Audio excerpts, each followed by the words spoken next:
following Four Aces production is for mature audiences only. Listener discretion is highly advised.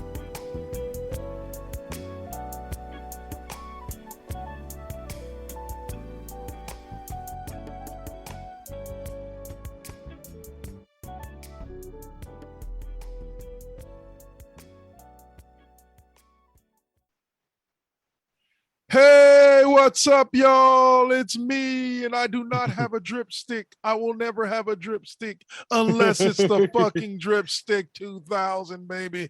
I am Double K Double, and I'm here as always with my brother, the one and only Alpha. How we doing this week, brother? We're doing great, and you know we're coming off the heat of SummerSlam weekend, which held that and Takeover in mismatched order, but still with amazing fucking shows nonetheless, right?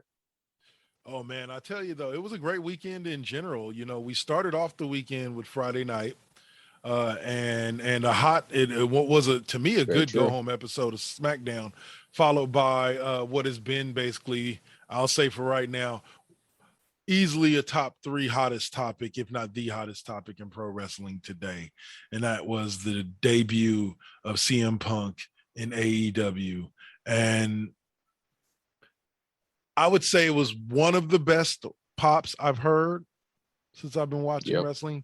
I don't know if I'd give it the best, but it was definitely one of the best. Yeah, it was fucking insane. An insane reaction from the hometown crowd. And like, I do want to point out how smart of an idea that it was having Punk come out like right away. Like first thing in the show, right after they're done, you know, rolling out the match card and explaining everything and running a pre-show, the first thing that happened was Punk came out. And I'm glad that they did that, because honestly, if they hadn't, then that Chicago crowd would have been screaming CM Punk every single second leading up to that. Yep. So I'm glad they did that, but it was really fucking cool, you know. All the crying grown men. I got there. I teared up just a little bit, almost. I'll say Everybody's got their CM Punk story, right? Go ahead. Oh no, I was gonna say, I'll say this. I don't have anything against Punk. I'm happy that he's back. I'm happy that he's enjoying pro wrestling again. And he took his sabbatical and he's all good. But this is gonna sound so bitter, and it's not. I was kind of over Punk before Punk left wrestling. Like I got my feel of CM Punk. And I'll be honest with you, the moment for me was his 400-something day WWE title reign. I kind of got my fill of Punk by the time that was over. Like I was just kind of over the excitement about Punk. And so I'm not saying it's not a great thing. You know, shit, the man damn near doubled their viewership just by showing up. You know, I'm not saying it's not a good thing that he's there. It's not as exciting of a moment for me. But like I said, I got my fill of Punk during his WWE days, and even watching some of his older ROH stuff before he got to WWE and his ECW stuff. You know, I just had my fill of Punk, but I am happy that he's back. I'm happy that I hope AJ joins him. Like, I hope that they can enjoy wrestling again together. I think it would be amazing.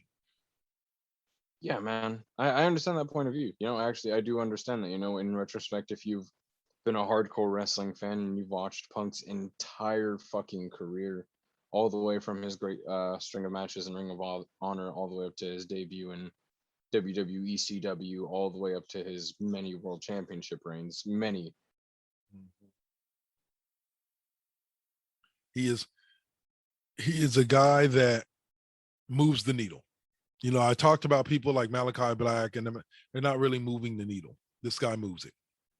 This guy definitely moves the needle. Can you hear me? Jesus. Sorry about that. Yeah, my whole shit fucked up right there. Go ahead. I heard you though. Yeah. Malachi Black, he didn't really move it. CM Punk moves the needle. Doesn't move the needle past WWE, but he moves the needle just the same. But other than that, like, congratulations to AEW. I hope they do sign Daniel Bryan. I think it'll work out great. Any last words on the Punk signings? We'll wrap this up and we can get to SummerSlam. No, I'm hyped for it. Like I said, we probably don't have Punk for a lot of years, but nonetheless, I am pretty fucking hyped for it. Hell yeah. Yeah. Hell yeah. It's about a SummerSlam though, right? All right. So we're going to start out this segment of SummerSlam real quick. I'm just going to let y'all know. We're just going to run down real quick the total card and how everything panned out. And then me and him will give our thoughts on it. We had Big E finally get his Money in the Bank case back from Baron Corbin, which was a great storyline. Just pretty fucking funny.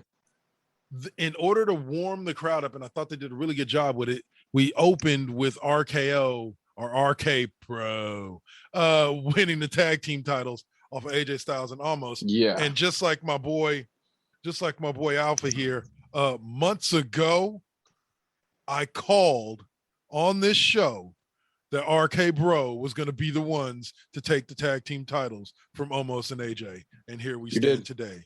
They did it. You did. You called that they were going to be the faces to dethrone them. And I said, that'd be a good idea. You fucking called it. I do like the storyline that they gave us leading up. We'll get to that later.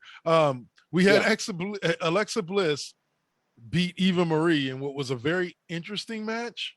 But the most interesting thing about it had nothing to do with either of the two women that were in the ring. We had Damien Priest win his first title on the main roster by winning the U.S. title off of Sheamus. Mm-hmm. We had the Usos become the first champions of the night to retain by beating the Mysterio brothers. And then what we'll get into very soon, Becky Lynch, a returning Becky Lynch, did two things, one that I love and one that I hate, all in the same match. She beat the shit out of Carmella, which I loved, and then she took the SmackDown Women's title from Bianca Belair, which I hated. Drew McIntyre, of course, beat Jinder Mahal. Charlotte Flair, now your 12-time women's champion, took the belt from Nikki ASH and Rhea Ripley. Yeah. And after watching Raw, I don't know if you watch Raw this week, but after watching Raw, I believe those two are about to get pushed for a women's tag team title run. One more odd couple tag team, right? Yep. Edge comes out and gives us damn near the match of his life. I love the intro with the Brood intro. Match. Yes. Leading into the Edge intro. But we'll get to that later. I'm going to gush about that soon. And then we had the two main event matches. One was Bobby Lashley versus Goldberg, which ended in a very strange way. And Roman Reigns taking on the one and only John Cena.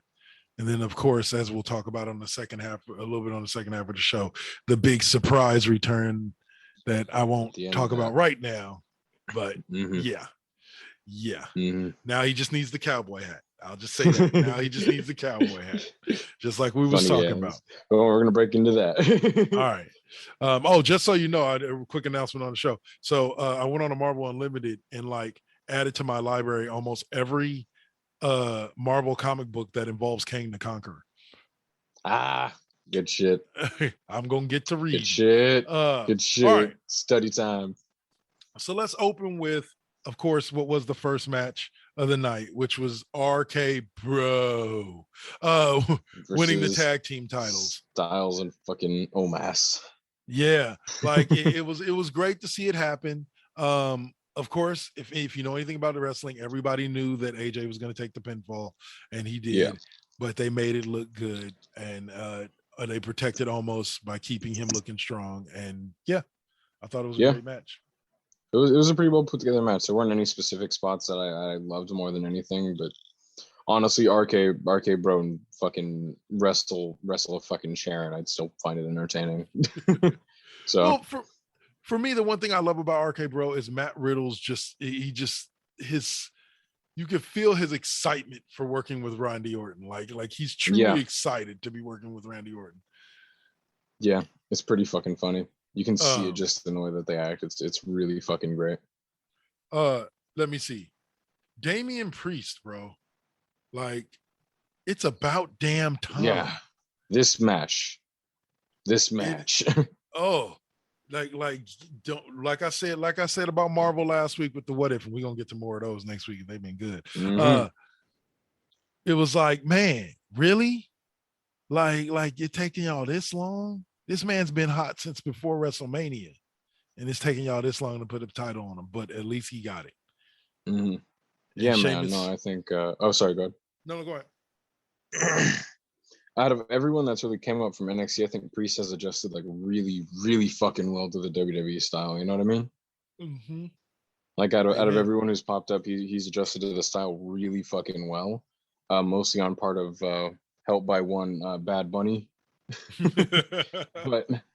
but honestly though, no, he's came into his own really well in the main roster, and Sheamus has also had probably like the best 12 months of his career in terms of in-ring value on his own.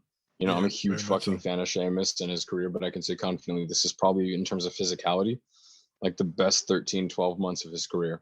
And so they both clashed really well here with a nice little gag of Sheamus's busted orbital and then pulling the mask off with a clean kick to secure it, which is pretty fucking cool, right? Yeah, that was pretty damn cool. Yeah. And we had the Usos retain. Something that I felt was going to happen because, like I said, we all know right now that the Samoan capital on the belts isn't going anywhere. Yeah, isn't going anywhere anytime soon. But I will talk to you a little bit when we get to that Roman Reigns match about when I knew Reigns was going over Cena, and it was long before the match took place. Yeah, like the Usos match. So let's close with what has been deemed the SummerSlam screw job. Okay, so don't get me wrong. Let's talk about this. Like, I ain't mad that Bianca lost. I'm not. Okay. I don't think a lot of people are. I don't think a lot of people that are angry about this match are any way, in any shape or form, angry about the fact that Bianca Belair lost. Mm-hmm. It's the way she lost. But like I said, and it was how they kind of set everybody up. But only thing I could think of is that they're waiting to give us that full match for like WrestleMania or like, you know what I'm saying, someplace like that, someplace a little bit bigger than SummerSlam. Yeah. Like she when Becky Lynch came out, bro, I had goosebumps. I ain't gonna lie. Like I was like, the man. I was like, please let me tell me that she's taking Carmella's place. And then she beat the shit out of Carmella, and I was like, yes. And then she said she asked for the match, and the whole crowd was, and the bell ring goes off. And then the bell rings. I turn around. I turn back. She hits her with the clothesline and pins her. And I'm like,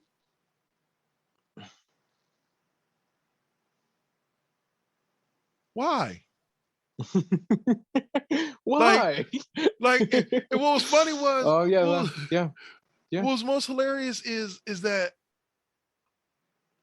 was the look on Bianca Belair's face. Like, huh?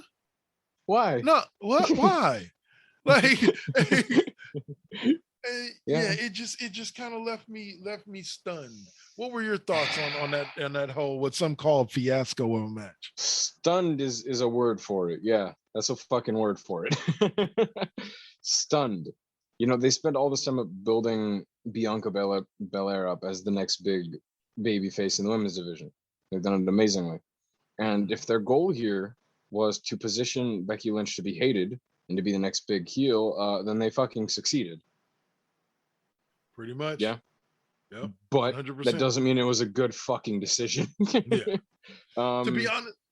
It wasn't honest, even, I would have rather her at least like rolled her up or like used her hair to roll her up or used the belt. If this was her turning heel, then maybe the ref could have fucking looked away and she fucking hit her with a cheap shot with the belt or literally fucking anything other than ring bell, rock bottom, 1, 2, 3, the end.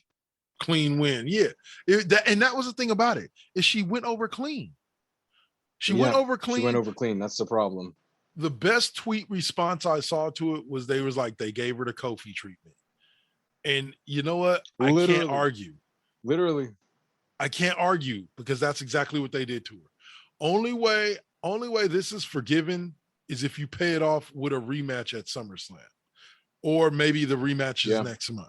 You know what I'm saying? It's next month, and because Bianca, it wasn't prepared for or whatever, you know. But damn, dude, like I'm happy she won, but damn, why don't do the girl dirty like that? Not like this. Not like that. And to be honest with you, Yeah, man. I'll be honest with you. I really would have rather have seen Becky come back to Raw. I know why they put her on SmackDown, because SmackDown is really lacking another top female besides Belair and Sasha Banks. Uh-oh. Did I lose your brother? Looks like, man. But anyway, I'll keep it going. Yeah, so like I'm loading back in right now. Go ahead though. okay. Go ahead. But yeah, so like Becky Lynch and I wanted to see her come back to Raw. And I thought the perfect time to bring her back would have been right after Charlotte won the belt back from Nikki. And as Charlotte's standing there, I kept expecting to hear, oh, but she had already won the SmackDown title and it didn't happen. Yeah. The best case scenario is we would have gotten Becky 2 belts again, but not like this though, right? Yeah, not like this. No. That has to happen at like WrestleMania. Like that's why that match was perfect. Like that has to happen at WrestleMania. You can't really be looking to do that just on a random SummerSlam or something like that. Even though they did say midway, let's talk about this a little bit midway through to close out the segment, that SummerSlam was the most watched and highest grossing WWE pay-per-view, like they said, of all time. They had over 4 million views for this SummerSlam. Holy shit.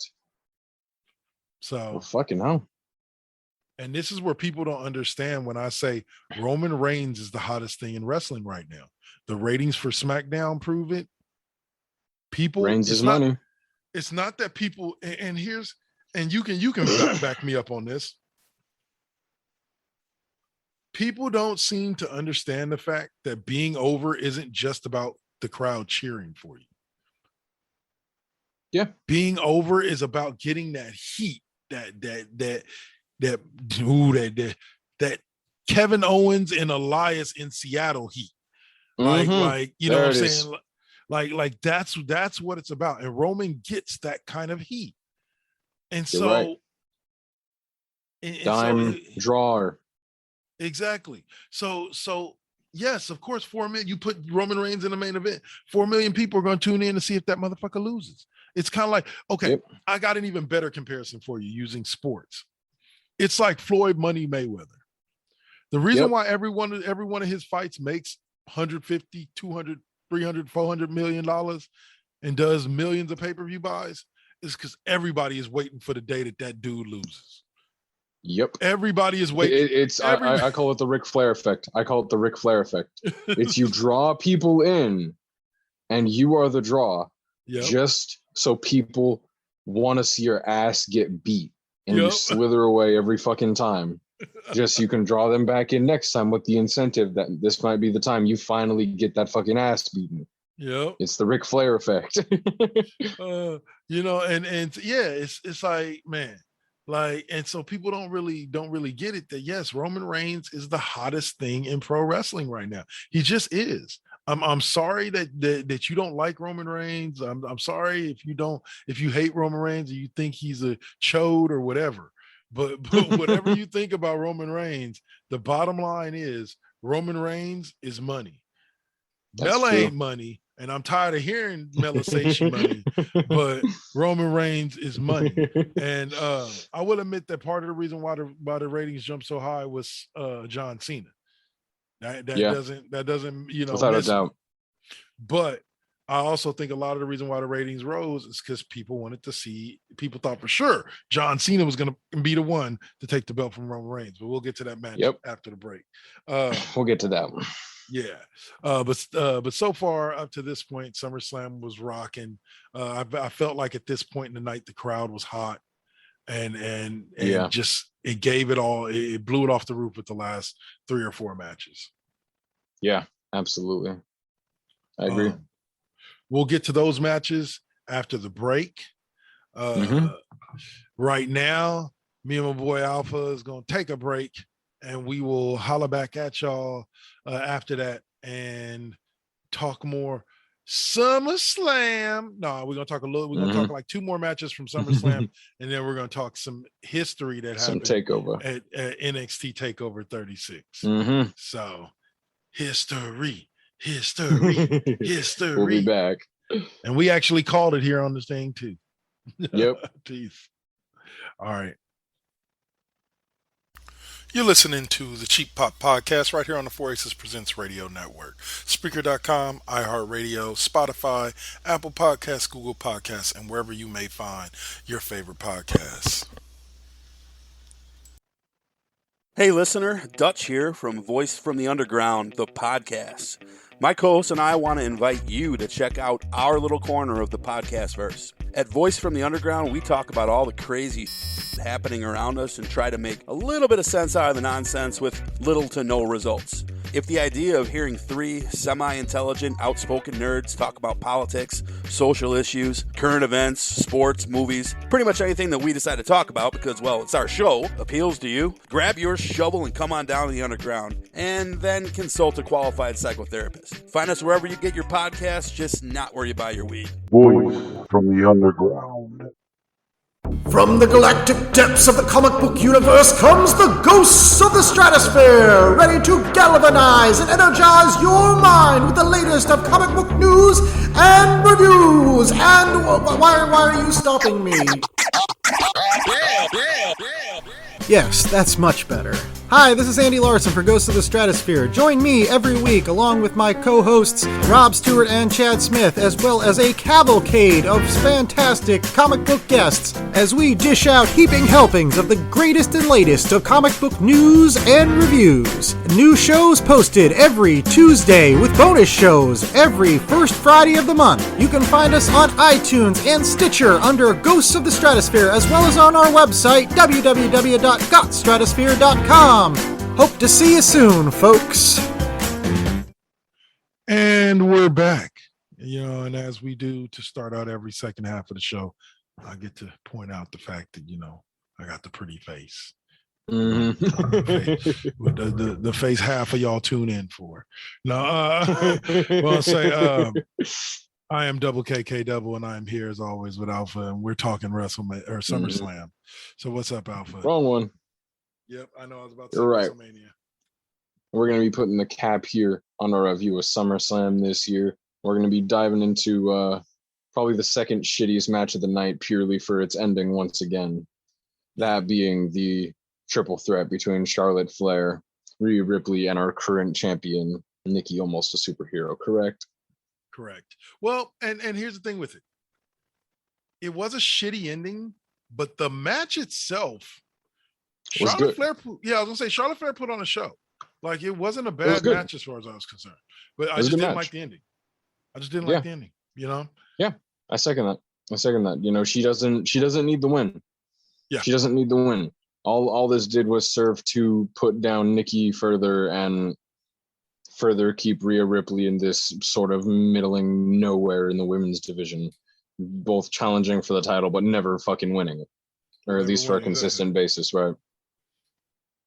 And I think once again, like I told you before, I really wish that Becky Lynch would have came, because I think that the Raw women's division needs a little bit more of an oomph than SmackDown than the SmackDown does. So like I would have loved to see Lynch come back, but she didn't, but Charlotte got her W. She did her thing. I would really like to know who her next challenger is going to be, because that's going to be interesting. Yeah. I'm hoping it's somebody like maybe Nia Jax. That would be a good twist. That'd be interesting. Wouldn't necessarily be something we've never seen before, but it would be something different for right now. Something different. But that, like I said, good match, horrible ending. Not much more I can say about it. The next match, though, kind of, I can't say good match.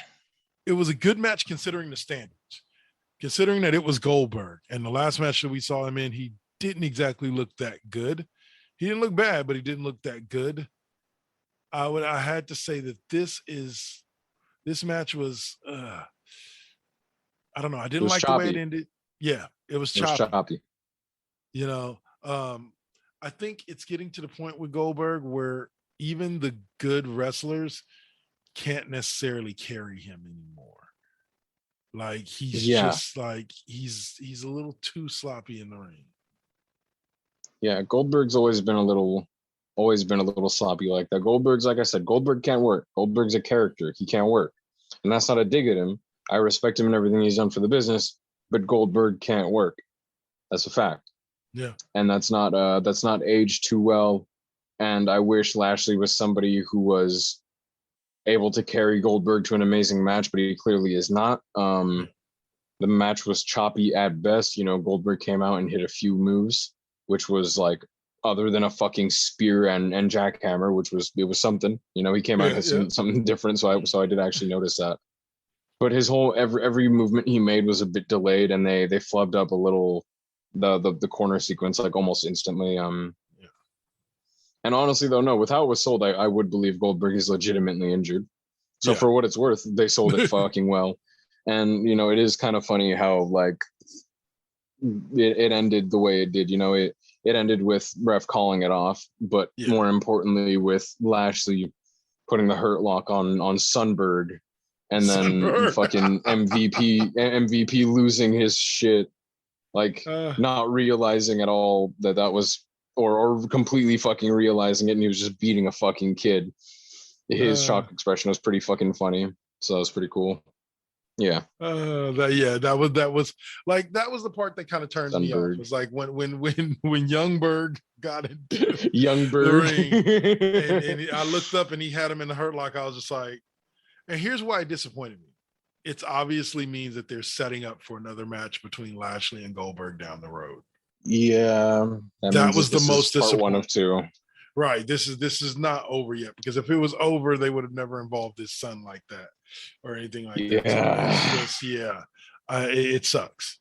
Like, as much as Goldberg is whatever, but like, I just don't, like I said, he's not added. Nobody wants to see part 2 of it. Exactly. And well, if part 1 it went better, if Lashley was able to carry him better, not Lashley's fault that he couldn't carry him better, by the way. If Lashley could have carried him better, it would have. No fault to Lashley. It would have had me hyped for part 2, but the way it ended and just how clunky the match looked, wasn't enough. Now, let's hurry. Let's get off of that real quick and get on to the main event of the evening, which was Roman Reigns versus John Cena, which was a hell of an actual wrestling match if anybody wanted to fucking pay attention. But here's the deal. I knew on Friday Night SmackDown, the moment Roman Reigns let the words come out of his mouth, if I lose this match, I will leave WWE. In that moment, I knew Reigns was keeping the belt. Yep. That solidified it for me. Like, I had been thinking it always, but they really had me going there for a minute. Like, damn, like SummerSlam would be the perfect time for Cena to win number 17. And I'm like, well, you know, and then as soon as Roman said that, I was like, nope, Roman's keeping the belt. Nope. Yep. Nope. Roman's not going fucking anywhere. Yep. Like, this would have been a great time for Cena to break that record, in my opinion. You know, I don't think they should have added that stipulation purely because I'm a huge proprietor of the idea that, like, I think Cena should be the one to break Flair's record. I think that should have been his moment. And I'm not just biased because I fucking love Super Mario Brothers 3. And he came out with a Super Mario Brothers 3 themed shirt that I want so fucking bad. The dumbass AEW fan said was a copy of CM Punk shirt, but whatever. Like, boy, shut up. Boy. Yeah. Shut up. It's Super Mario Bros. 3. Shut up. but go ahead. Yeah, man. The match in physicality was amazing, and it was a perfect retelling of the story that John Cena has told over and fucking over again, where he goes up against a monstrous heel who batters him, and then he comes back with that Cena sequence. That those shoulder block, proto bomb. You can't see me. 5 knuckle shuffle. AA 1 2 3 the end. Super Cena power. Woohoo! No shit. It was a perfect retelling of that, except every single time that he got into the grooves of that, Roman said, "No, fuck you, Superman punch." And you know, that was pretty cool. And so eventually they got to the outside. And he tried to meet him again with another "no fuck you Superman punch," and he said "no fuck you AA" through the table. It was pretty fucking great. All around, it was a bunch of amazing spots. But before we hit the end, do you want to speak on it? Yeah, like, I was thoroughly impressed with the physicality of the match. I knew they both could put on a good show, but I didn't realize that both of them could do it that well, where they literally made each other look good. You know, like everybody had Yeah. their moment, and Cena looked, even during the match, even though I knew, like I said at the beginning, that Reigns was going to win. There were still a couple moments where I was like, well, no, well, baby, no. You know, like, and so when a match can still do that, when I pretty much think I know the finish of it, or not the finish, but the result of it, it impresses me. It impresses me a lot. Yeah. But during this last minute and a half before we move on to NXT, let's talk about the guy that decided to show up after Reigns toppled Cena. Yep. We all knew he was coming. We've all been waiting for it. Roman's in his legend gauntlet is what I call it right now. Yep. With the return of the one and only Brock Lesnar. Well, I thought the whole shit was gonna. Oh, go ahead. No, I was saying the way they set it up was perfect. With him standing over Cena, bragging, he gets the title just up to the top, and all of a sudden you hear the wee. I was like, yeah. It looked like they were just gonna roll that little thing in the corner. It looked like they were just about to roll that. You know what I mean? Like right there, and it was perfect fucking timing, right? Sure. And then Lesnar doesn't come out and attack him. Lesnar doesn't come out and do anything bad. Lesnar just comes out and gets in his face. He does the Lesnar bounce. Yep. And he does the Lesnar bounce though. Now let's talk about what you talked about a couple of weeks ago, real quick, about the look of Lesnar. When he came out with the full beard and man bun, like I said, all we need is the cowboy hat. And a pair of jeans and a shirt. Go ahead. I have an even better one now. See, Cowboy Brock is great. Don't get me wrong. But Brock has definitely put on some more muscle and such. And so he comes out, and remember, my family takes one look at him and says, "Is that fucking Goro?" And so from this point on, Brock Lesnar is now Goro in all senses of the fucking word. So, yeah, exactly. So now that he has the hair and the goatee and everything, that is now effectively fucking Goro. And from this point on, that is Goro. That is no longer Cowboy Brock. That is Brock Goro holding the Mega Evolution, the Brock Lesnarite stone. So he Mega evolves into Brock Goro. It's fucking great. Awesome. You heard it here. You heard it coined here. Brock Goro. Brock Goro. All right, so let's move on to that NXT takeover. We're running on about 9 minutes here. So lightning round. Yes. We'll go over the results real quick and then pretty much hit up just about every match. At some point it'll kind of be led by Alpha because I have unfortunately not seen it, but I do know the results. Ridge Holland with Pete Dunne beats Trey Baxter by pinfall. Cameron Grimes defeated LA Knight to finally get a hold of the $1 Million Championship. Raquel Gonzalez defeated Dakota Kai for the NXT Women's Championship, officially dissolving that friendship. Ilja Dragunov ended Walter's 800+ day reign as NXT UK champion. I believe he's the only other champion other than Pete Dunne, right? Yep. No. Tyler Bate held it as well. Tyler Bate held it. Okay. Beating Walter for the title. Kyle O'Reilly beat Adam Cole in the best 2 out of 3 falls match. Cole leaving WWE after that match. Good luck to him. And then history was made as Samoa Joe became the first ever 3-time NXT champion, defeating Karrion Kross. So that there was all the results. All right, we'll kick off with the Cameron Grimes match and go from there. Let's roll. All in all, it was a really, really good fucking show, especially in terms of everything that happened between the ropes. Starting with Cameron Grimes and LA Knight. Ted DiBiase comes out with Cameron Grimes this time. And it wasn't, I wouldn't say it was better than their ladder match, but for just a regular singles match for the title, it was a really good fucking match. And there was some cool little spots and some great things that they did. most importantly, Cameron Grimes was allowed to hit the $1 million dream on LA Knight in the middle of the match, which is pretty fucking cool.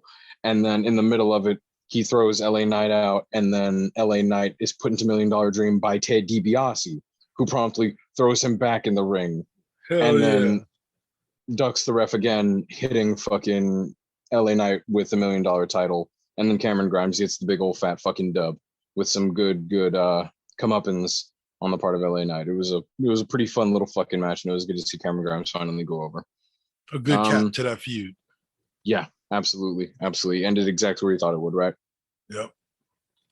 And now Raquel Gonzalez and Dakota Kai, sadly, like if you look at all the matches on this card, on the main card, seeing as how Ridge Holland and Pete Dunne was a pre-show match, Raquel Gonzalez and Dakota Kai is the shortest match on the card by about 4 minutes. Yeah. But for me, it felt like it was only about like 5 minutes. I don't know what it was about it. Maybe they were just going through the spots really quick, or I just wasn't paying attention, but it went by really fucking quick for me. And for what it's worth, it was an okay match, but I do wish they got a little bit more time. But the match following it right after shows why they had to cut for time. You know, I do believe that the females had to cut their match for time, sadly, for the next big one that was coming up right after, which definitely fucking delivered.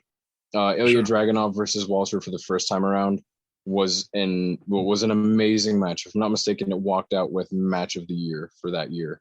Nice. And rightfully fucking so. They put on like a 40-minute, 50-minute clinic, and it was amazing. And so this was nowhere near as long. This is actually under half of their classic that they put on, but in no way, shape, or form does that mean that they pulled any punches in this. Ilya Dragunov, by the end, his chest and collarbone looked like just raw fucking beef. Had just been beaten and battered to an absolute fucking like blue and red mess. It was pretty fucking grisly. The match had a lot of intense, hard-hitting spots that you would expect from Walter and Dragunov. But most importantly, it came down to this amazing flurry by the end where it was just like 1 minute and 40 seconds of Dragunov wailing on Walter with everything he had, elbows, hands, kicks, and everything, and then hoisting him up into the standing sleeper and Walter tapping out, which is a huge fucking put over here with Walter tapping out to hand the title off to Dragunov, which was sold after amazingly with Dragunov standing and crying like a child, which is well earned. It was an amazing fucking match, and I would largely consider it a match of the year candidate already. For sure.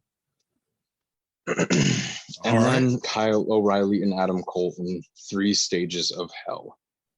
This match, I walked into it fully expecting at this point, like, look, if Cole goes over, then he's saying. Cole doesn't go over, he's fucking out the door. Yeah. And so I wasn't surprised when by the end of this, it all played into everything they've been doing so far, with Kyle being a huge, valiant underdog babyface and Adam Cole being the heel of fucking NXT for the past like 4 years, right?